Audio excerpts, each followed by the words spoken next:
All right, so here we have scatter plot that a linear model that represents the number of missed school days and how that affects the exam grade. So looks like the more day, as the number of days that you miss increases, what happens to your grade?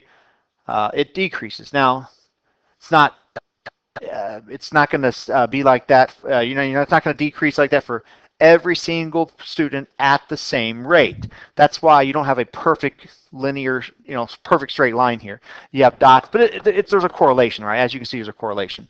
So let's answer the questions. The number of days missed has no correlation to a student's final exam grade. That's not true. I mean, you can see that the more students miss school, their grade goes down. So not going to be A.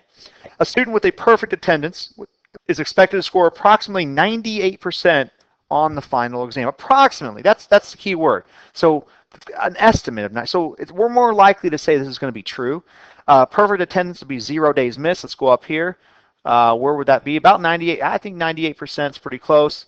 I think that's going to work. That B would be one of your answers. There might be more. Let's see.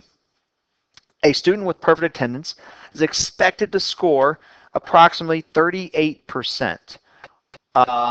Here's 30. Here, I think they're maybe talking about this point out here. I think if they miss 11 days, they can expect to score 38%, but not if they have perfect attendance. So that's not going to work there. Let's try D.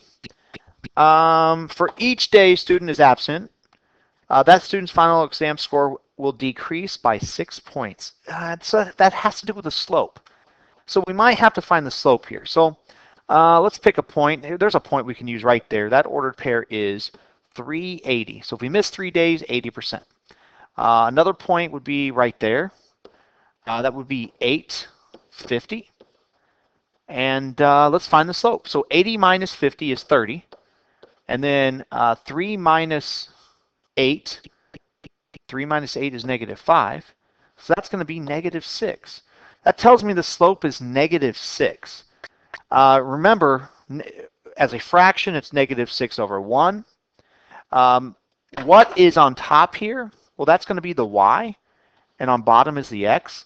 So as y changes by 6, x is going to change by 1. Well, what's the y? The y is your grade. So x is the number of days you miss. Well, x is on bottom, so if you miss 1 day, it looks like your grade is going to go down by 6 percentage points, which is exactly what that says. So D is going to work. Okay, that's going to be one of your answers. Let's check to see if E is an answer.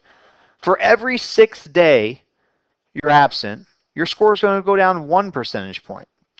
I think that should be flipped around. Okay, so every day you miss is going to go down by 6 percentage point. You're not going to lose 1 percentage point for missing 6 days. Definitely not true. So those are your answers, B and D.